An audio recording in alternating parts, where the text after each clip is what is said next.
Bonjour et bienvenue. Serigne Bassirou Gueye sera remplacé par Amadou Diouf. La sentence est tombée pour le procureur Bassirou Gueye, Amadou Diouf de la chambre d'accusation. Bonjour et bienvenue. Serigne Bassirou Gueye sera remplacé ce lundi par Amadou Diouf. L'Air est en mesure de vous dire que la sentence est tombée pour le procureur Bassirou Gueye qui sera remplacé à son poste par Amadou Diouf de la chambre d'accusation. Les députés sont convoqués à l'hémicycle ce jeudi 25 novembre en séance plénière au menu des débats, l'examen du projet de loi. Il s'agit là d'une modification de réforme de 2013 baptisée. L'objectif de cette réforme de 2013 était d'organiser le Sénégal en territoire viable, compétitif et porteur de développement durable. Les 4 objectifs fondamentaux recherchés à travers cette réforme étaient un ancrage de la cohérence territoriale pour une architecture administrative rénovée, une clarification des compétences entre l'État et les collectivités locales, un développement de la contractualisation entre les 2 niveaux décisionnels, une modernisation de la gestion publique territoriale avec une réforme des finances locales et une promotion soutenue de la qualité des ressources humaines. Mais à l'arrivée, cette réforme se heurte à de nombreux obstacles.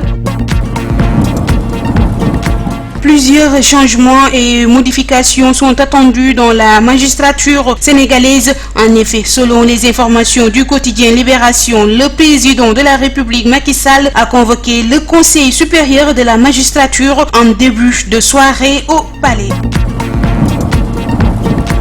Lors du meeting d'investiture de Barthélémy Diaz à Grand-Yoff, Ousmane Sonko, le leader du PASTEF, a donné son avis sur le pacte de non-violence initié par le cadre unitaire de l'islam au Sénégal. Il déclare qu'il ne répondra pas à l'appel du cadre unitaire de l'islam au Sénégal. Pour lui, l'initiative en prélude des élections locales de faire signer aux candidats une charte pour la non-violence. Ousmane Sonko dit non, il ne signerait aucune charte de non-violence. Il déclare que la violence dans l'arène politique ne vient que du pouvoir. Alioune Tine invite Sonko à être plus démocrate. Le candidat de la coalition Yewwi Askan Wi à la mairie de Ziguinchor, Ousmane Sonko, a rejeté toute idée de signer la charte de non-violence du cadre unitaire de l'islam au Sénégal en perspective des élections locales de janvier 2022. Une décision qui pousse Alioune Tine, fondateur d'Afrikajom, à inviter le leader de PASTEF à une démarche proactive contre la violence.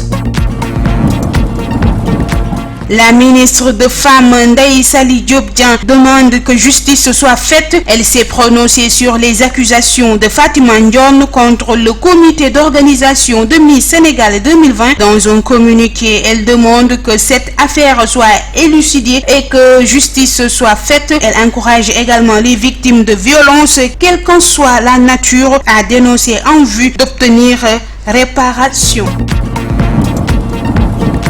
Parlons maintenant du sport. Stade de Mbour, US Ouakam, le match de la réconciliation définitive. La première journée de la Ligue 2 sera bouclée avec les 2 derniers matchs au programme. Renaissance Sonacos qui se jouera à Alassane Djigo de Pikine. Tous les regards seront tournés vers le stade Fodé Wade de Saly où est programmée la rencontre Stade de Mbour, US Ouakam. Un match qui marque les retrouvailles entre les 2 équipes après la finale de la Coupe de la Ligue de triste mémoire qui avait fait plusieurs morts en 2017 au stade Demba Diop. Mesdames, Mesdemoiselles, Messieurs, merci de votre attention. C'était tout pour ce flash d'information. Nous vous donnons rendez-vous d'ici quelques heures pour le Wolof.